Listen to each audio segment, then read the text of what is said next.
வானரங்கள்லாம் மந்திப்பாய் வடவேங்கட மாமலையில் பகவானுக்கு கைங்கரியம் பண்ணுறதுகள்னு நிறைய ஆழ்வார்கள் மங்களாசாசனம் பண்ணியிருக்காங்க.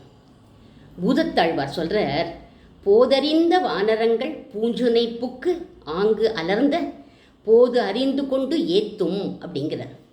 போது அறிந்துன்னா பொழுது புலர்ந்தொடுத்து அப்படின்னு தெரிஞ்சுண்டு ஹரி ஹரின்னு பகவன் நாமத்தை கஜிச்சுண்டு பூஞ்சுனையில் போய் நீராடி அப்பொழுது அலர்ந்த தாமரை புஷ்பங்களை எடுத்துட்டு போய் திருமலையப்பனுடைய திருவடியில் சமர்ப்பிக்கிறதுகள்.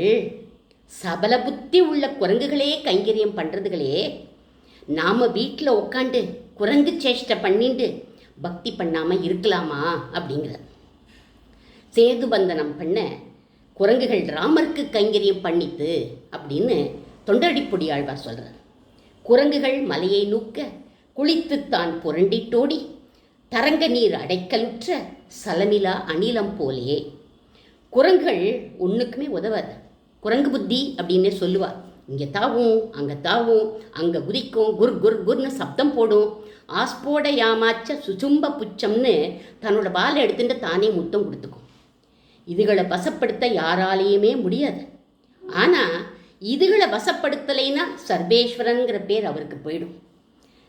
சதுரங்க படைகள் தான். அந்த சதுரங்க படைகளோட 5வது படையாக ராமர் குரங்கு படையையும் சேர்த்துட்டார். ஒவ்வொரு படைக்கும் உதவி தேவை. ஆனால் குரங்குகள் படைக்கு யார் உதவியும் தேவையில்லை, எதிர்பார்க்கவும் எதிர்பார்க்காதுகள். சபல புத்தி உள்ள இந்த குரங்கு படைகளை வச்சுண்டு இவைகளை அடக்கி ஆண்ட பெருமை சக்கரவர்த்தி திருமகன் ஒத்தருக்கே உண்டு. இவைகள் ஆஞ்சநேய வம்சம். ஆஞ்சநேயரே திருமலையில் தான் அவதாரம் பண்ணினார். அஞ்சனாத்ரி அப்படின்னே அந்த மலைக்கு பேர். இப்பேற்பட்ட குரங்குகள் எம்பெருமானுக்கு கைங்கரியம் பண்ணுறதே, இதை பார்த்த நமக்கு புத்தி வர வேண்டாமா, அவனுக்கு கைங்கரியம் பண்ண வேண்டாமா அப்படின்னு ஆழ்வார்கள்லாம் நம்மளை பார்த்து கேட்குறான்.